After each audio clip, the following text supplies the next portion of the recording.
I'm Naz Perez, and welcome to an all-new episode of RT Essentials. Today, we are doing it. We are putting our heads on the chopping block for your judgment.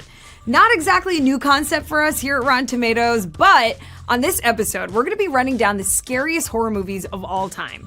And like many things, what makes you scream, get the goose pimples, or cry in the fetal position until dawn is super subjective. I mean, the classic jump scare might do it for most, while others might need that deep, existentially disturbing reach into their psyche to just really mess them up. So we tried our best to keep it spoiler light around here, but since we're talking about movies that date all the way back to 1960, well, I mean, there's only so long the world can protect you from Psycho's big plot twist or finding out which horror movie franchise Prometheus was a not-so-secret prequel for. So consider yourself warned. Okay. Now it is time to sit back, relax, and maybe get startled when something behind you jumps on the couch. These are Rotten Tomatoes' scariest horror movies of all time. Okay, move now!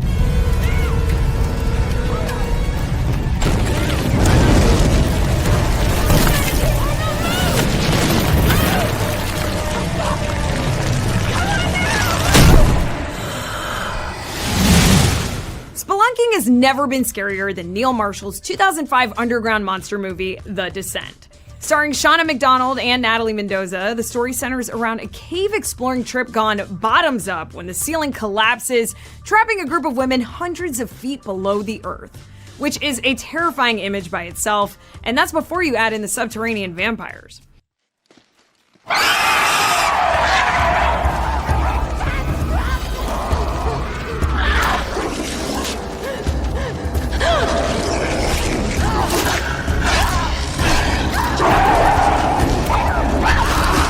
The Descent was so scary, it spooked its own creator. After writing the film, Marshall, who had originally wanted to shoot on location in the Appalachian Mountains, decided it was too dangerous to film in an actual cave and opted to build one instead.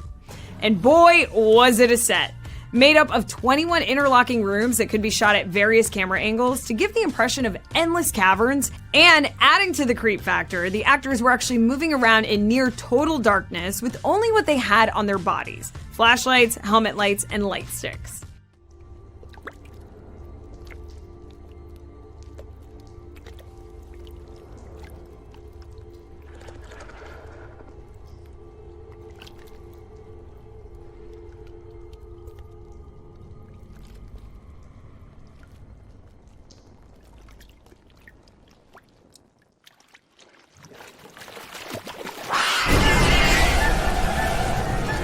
As for the monsters themselves, they were based on the vampire from Nosferatu. It took 3.5 hours in the makeup chair to transform a single actor into a crawler, and the cast was barred from seeing them until they ran into them. Now, that is a heck of a way to bump into your co-star, but obviously effective.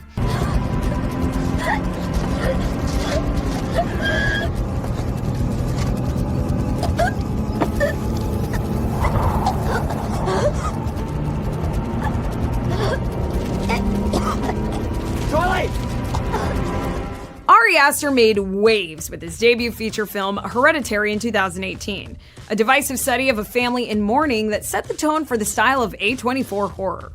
Starring Toni Collette, Gabrielle Byrne, and Alex Wolff, Hereditary was only the third film in the genre put out by the new studio. It starts out as a story about the Graham family and their struggles with grief, but you realize it's just a precursor to the real horror show, a cult worshipping a deity named Paimon. Gotta be honest, the first time I saw the film, I thought they were talking about worshipping something that sounds delicious with a tall glass of milkman.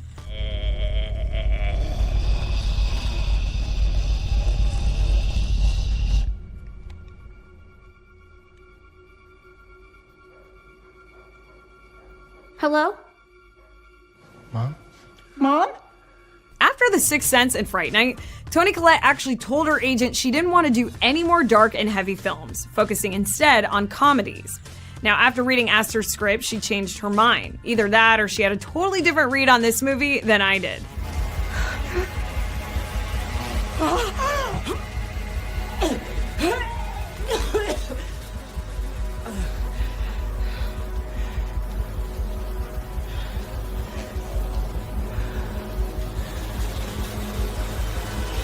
Between Hereditary and his follow-up film, Midsummer, Aster made a name for himself with his confrontational and traumatic films.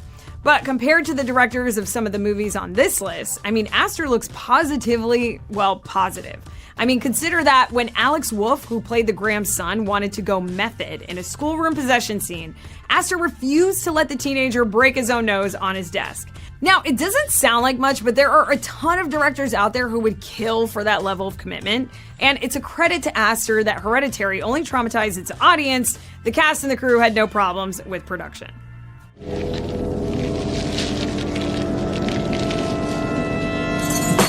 Go get the doc. I'll get Gary. We'll meet in Blair's Rock.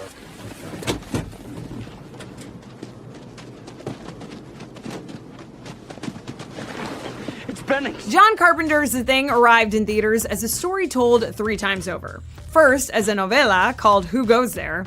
Then, The Thing from Another World in the 1950s. But the 1982 version, starring Kurt Russell, Wilfred Brimley, and Keith David, brought something totally original to the table: the monstrous creations of 22-year-old Rob Bottin.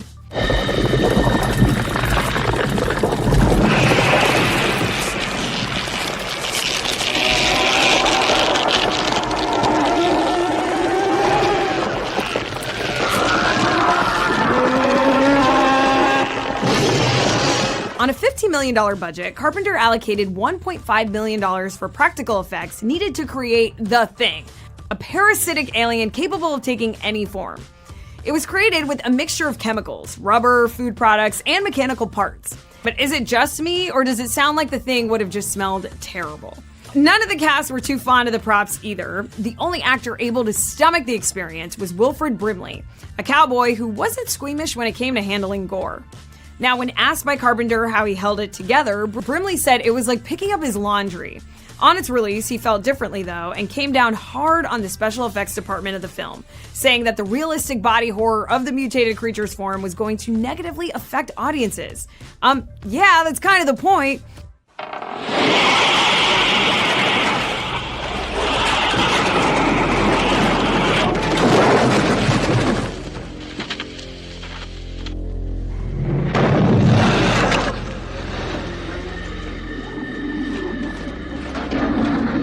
Despite being considered one of the great cult classics in modern horror, though, the movie originally came out to terrible reviews. Can you believe it? Film magazine Cinefantastique put it in contention for worst movie of all time. It was only in home video release did the movie gain the legendary reputation it has today. But at least it's not alone. I mean, The Thing shares the distinction of opening and bombing the same weekend as another now classic, Ridley Scott's Blade Runner. And the negative press may have been caused by yet a third sci-fi alien movie that had hit theaters just a few weeks earlier, one with a much more optimistic worldview, a little movie called E.T. the Extraterrestrial. Is anybody home? Hello?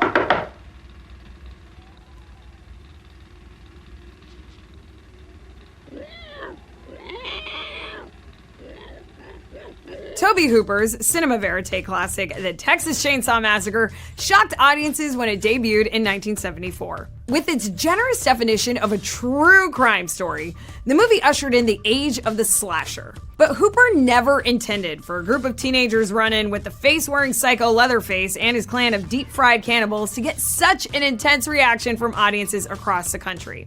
In fact, it was quite the opposite. He was intending it to be one of the least bloodiest horror films of all time, and here's what happened. Hoping to get a PG rating that would have meant more butts and seeds, Hooper decided that the majority of the movie's violence would only be implied, happening off-screen. The plan backfired tremendously, as it turns out that audiences' imaginations were far more gorier and expansive than anything he could have put to celluloid.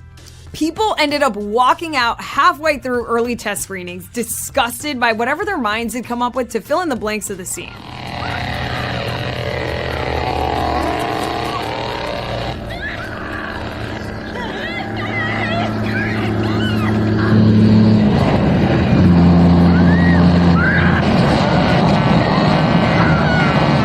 Another reason the movie's biggest scares happened off-screen: the budget, or lack thereof.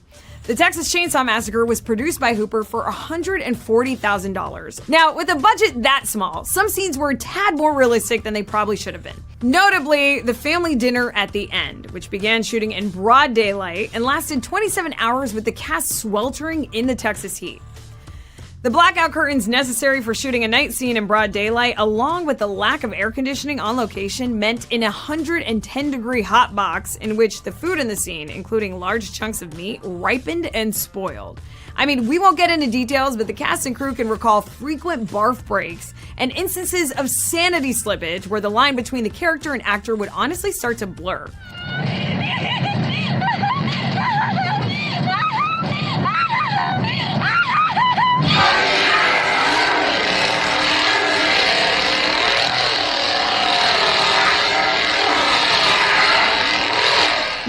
Unlike the Sawyers, who use their victims' corpses for all sorts of unsavory home-crafting projects, the Texas Chainsaw Massacre's lean, mean production may have been gross and unethical, but it was also highly effective. On release, it grossed over $30 million, which translates to roughly $113 million today, making it the highest-grossing independent film ever made until that point. It only had 4 years at the top before John Carpenter's Halloween came along and chivied it in the back, but more on that in a bit.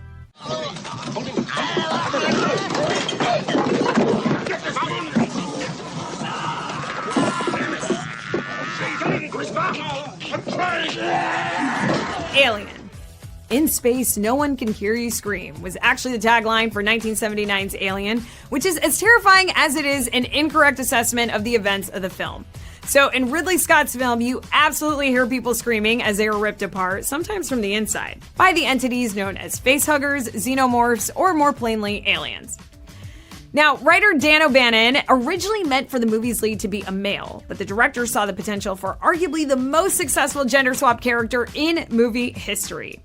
Audiences connected hard to Officer Ellen Ripley, played by Sigourney Weaver, a crew member on the Nostromo who has to fight her way through both robots and aliens to survive and save the cat to boot.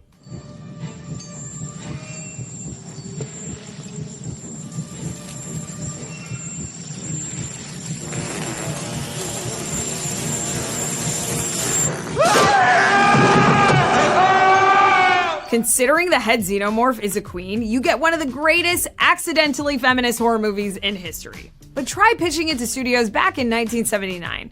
They all unanimously rejected the broad story based on just its descriptions of graphic violence and gore. It hadn't even been written yet. But they were able to find funding when Fox came back around and greenlit Alien with a $4.5 million budget on one condition: tone it down and tighten it up. Bored and awaiting funding to begin production, Scott ended up storyboarding the entire movie. He gave it to Fox, which turned around and doubled the budget.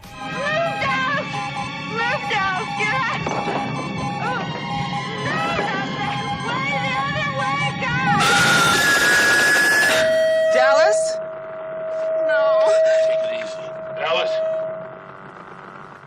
Still, a storyboard is just a storyboard, and the studio balked over a few of Scott's more out there demands, like hiring H.R. Geiger to work on the film's special effects.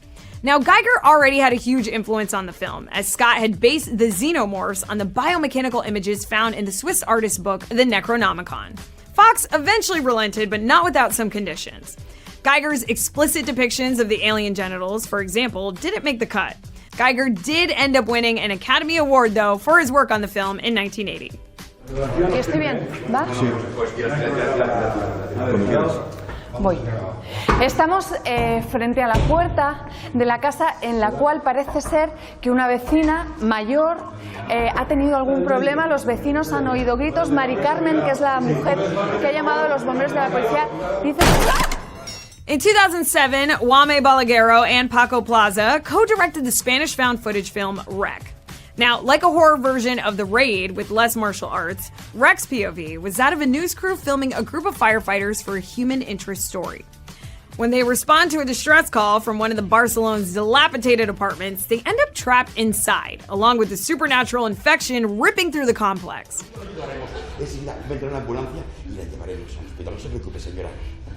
Sergio, déjame esto, joder. Mientras llegue la ambulancia, no quiero ver a nadie por aquí. Oye,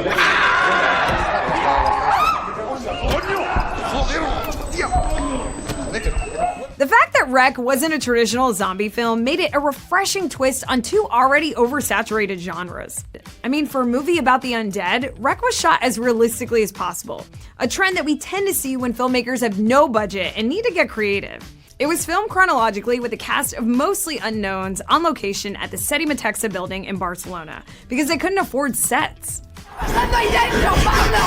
¡Vamos, rápido, rápido! ¿Qué pasa? ¿Qué pasa? ¡Mira, pero qué coño hace! ¡Que falta Guillem! ¡Que falta Guillem! ¡Que falta Guillem! Que le han mordido, no podemos dejarle salir. ¿Pero cómo mordido? ¿De qué cojones está hablando? Dialogue was improvised, and the final scene of the movie was shot in total darkness, but with the camera's infrared light. Now, the actors were never given full scripts, so nobody knew what would happen to them, leading to everyone being on pins and needles every day on the shoot. Terrible for morale, great for ambiance. Wreck was a breakout hit at the box office, making $32 million internationally off a $2 million budget, leading to 3 sequels and an American remake, Quarantine.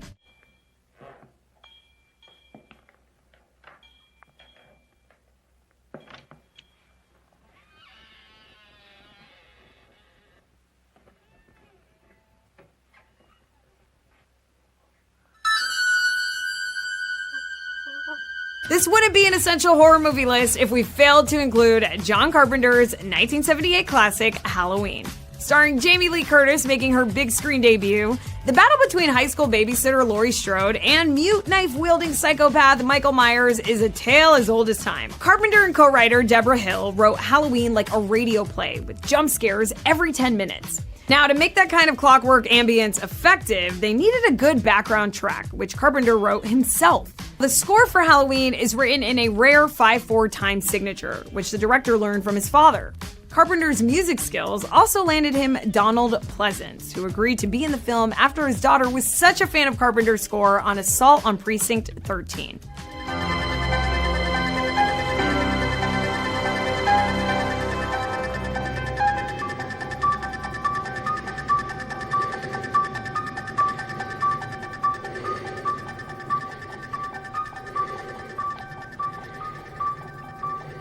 Because the scenes were shot out of order, Carpenter had to come up with some clever ways to let his new star know how she was supposed to react during any given scene.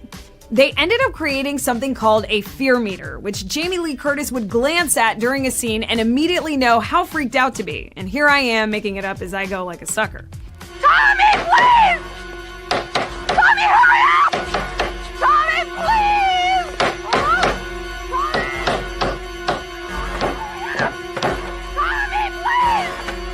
Upstairs. What is it? Go right upstairs, get Lindsay, lock the bedroom door. Do as I say! Trying to find the perfect mask for Michael Myers to wear was no easy feat.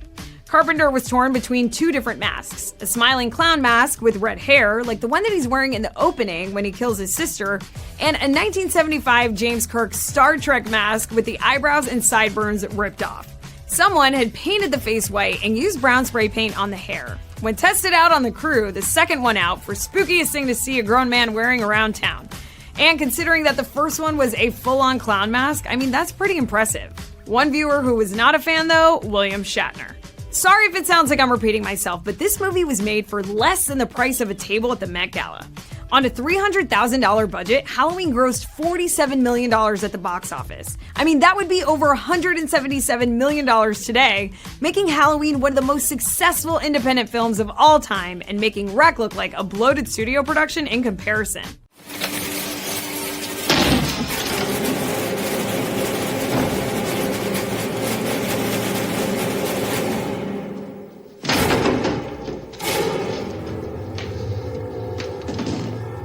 Wendy, I'm home. 1980 brought Stanley Kubrick's The Shining, a cinematic piece of art that was all work and no play to make. Based on the Stephen King novel and starring Jack Nicholson, Shelley Duvall, and Danny Lloyd, the story follows writer Jack Torrance, who brings his wife and son Danny to the empty Overlook Hotel after taking a job as the winter groundskeeper. Which is terrifying enough even without the part where the place is haunted, the kid is psychic, and Jack's novel is, well, I mean, it's kind of repetitive. Kubrick was infamous for being a meticulous and demanding director, requiring a truly mind-numbing number of hours committed for shooting even the simplest scene. A simple scene of Jack bouncing a ball against the walls of the lobby required 40 takes. But none of those touched the scene on the staircase, where Wendy tries to ward off her crazy husband with a bat. Stay away from me. Don't hurt me. I'm not gonna hurt you. Stay away from me. Stay away. Please. Stop swinging the bat. Stay away from me. Put the bat down. Now that one actually made it into the Guinness Book of World Records for most amount of takes for a single scene with dialogue, 127. Now, it's been debated whether or not this number is accurate, and Kubrick actually claimed that they weren't real takes but more glorified rehearsals. Unsurprisingly though, it took 5 years for Kubrick to finish The Shining, and for the actors, it probably felt like a lot longer. And after all that, you'd probably be surprised to learn that the director only needed 3 takes to nail the scene of the elevator bank opening up to tidal waves of blood. But before we get too excited, that's because it took 9 days to set up the massive practical effect, and Kubrick would cut mid-scene claiming that it didn't look realistic enough.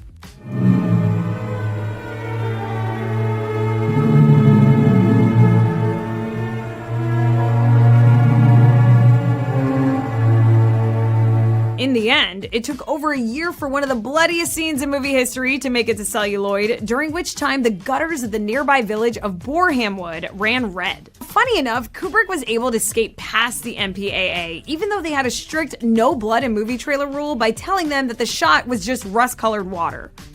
A maniac, a raving thing. She just goes a little mad sometimes. We all go a little mad sometimes. The daddy of all horror thrillers, Psycho, arrived in 1960 to change how audiences felt about showers, motels, and mama's boys forever. Alfred Hitchcock directed Janet Leigh and Anthony Perkins in career-defining performances as Marion Crane, a young woman on the run after taking off with her boss's dough, and Norman Bates, the handsome stranger who runs the motel that she's unlucky enough to stop at. No spoilers, but Norman's got some severe mommy issues.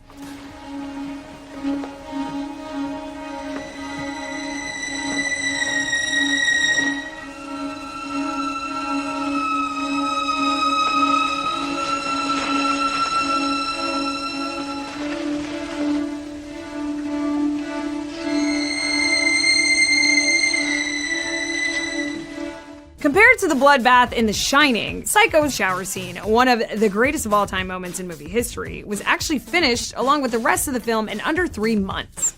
Psycho is actually more like some other films on the list, made on a micro budget after Paramount refused to bankroll the movie and Hitchcock had to put up the dough himself to get it made. With only $800,000 of his own cash and the crew from his TV show, Alfred Hitchcock Presents, the director was forced to cut corners, and color film stock was the first thing to go. This led to what Bob Ross might call some happy accidents, like being able to substitute chocolate syrup for blood in the shower scene.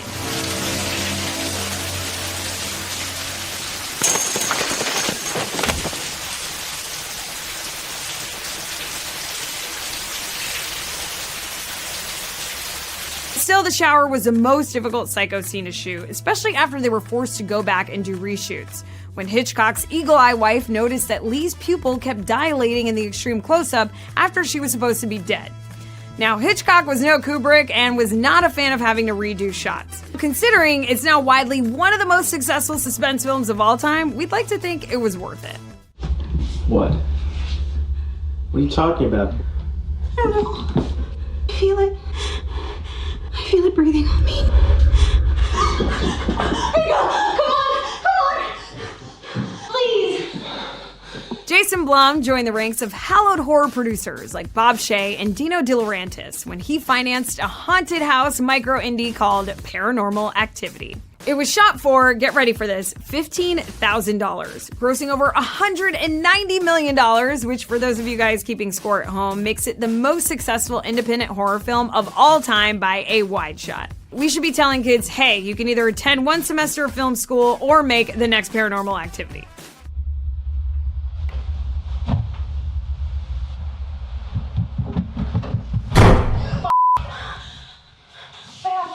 What are you doing? Pick it up. What are you doing? What is your ear? Something out there. I mean, the production was kept as minimal as possible, with the director Oren Peli using his own home as the set.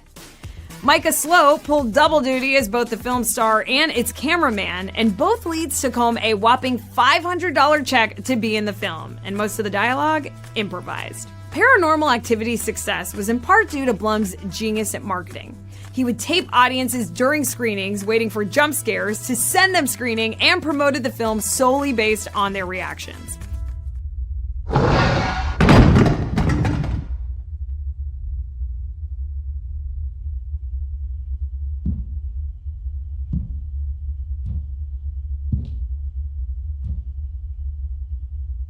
The William Castle-esque move worked, and Paranormal Activity was beyond successful, giving birth to Blumhouse Productions. Blum stated that he sought the rights to the film after making the mistake of passing on the Blair Witch Project a decade earlier. But by far the best fact about the first Paranormal Activity was that Steven Spielberg received a screener of the film after Paramount and DreamWorks purchased the distribution rights. After watching the movie at home, his bedroom door mysteriously locked itself, trapping the E.T. director inside his home and forcing him to call a locksmith to pry it open. Spielberg actually returned the screener to DreamWorks in a garbage bag. Chris, doctors. Mother, please! Please, Mother, make it stop! It's burning! It's burning! Do something, doctor, please help her. Please, Mother! And for our final entry, we are going back to 1971 when director William Friedkin decided to adapt William Blatty's hit novel The Exorcist, about a lapsed priest and a demon named Pazuzu. Supposedly inspired by true events, The Exorcist tells the story of Father Damien Caras, who was called by a famous actress to save her daughter Regan from satanic possession. Friedkin was actually given access to the diaries kept by the priests involved with the real-life exorcism the novel is based on. I'm speaking to the person inside of Regan now. If you are there, you too are hypnotized. I must answer all my questions. Come forward. And answer me now. Casting Regan actually proved to be difficult due to the film's adult language and themes. Linda Blair beat out over 500 other young actresses for the role, including a 13-year-old Jamie Lee Curtis whose mother rejected the role on her behalf. Was it because of where Regan tells the old priest, played by Max von Sydow, exactly where he should shove his crucifix? I'm gonna go ahead and say yes. Blair actually showed up for an audition without an appointment and won over Friedkin with her comprehension of the subject material. Now, if Kubrick was a grueling director to work for, Friedkin was a whole other level, often catching actors off guard to film their honest reactions. This led to behind-the-scenes stories that ranged from Schadenfreude to legit dangerous. Friedkin would do everything to get the shot, frequently misleading actors about what was about to happen. He fired blanks on set, slapped an actual priest in the face, and told actor Jason Miller that Reagan's pea soup vomit would hit his chest, not directly into his face and mouth. Son of God! Begone! In the name of the Father, and of the Son, and of the Holy Spirit, by this sign of the Holy Cross of our Lord Jesus Christ. After all that effort, how did audiences react to blood and sweat put into The Exorcist? They got sick, literally. The film had a visceral effect on viewers that many vomited or fainted during screenings. Reception booths in theaters resorted to handing out barf bags. And despite all this, The Exorcist must have been doing something right, because it became the first horror film ever nominated for Best Picture. Well, friends, that about wraps things up for today's episode of RT Essentials, thankfully. Now, I'm not sure if my nerves could take much more talk of the spooky content, but what am I saying? Feed all that scary stuff directly into my eyes forever. I'm ready for it. I'm wasting time with you, babe. Ooh, I thought that you was mine, little babe. You make me feel so alive, little babe. And now I know that you ain't mine, little babe. Oh, I've been wasting lots of time, yeah, lately. Yeah, I thought that you was mine, but you changed. Now I cannot spend the time on you, babe. But the way you talking my game, baby. Yeah, you said it was my heart that you saving. Now you switch up on me and you got a new thing. Yeah, you've been up on my mind too much lately.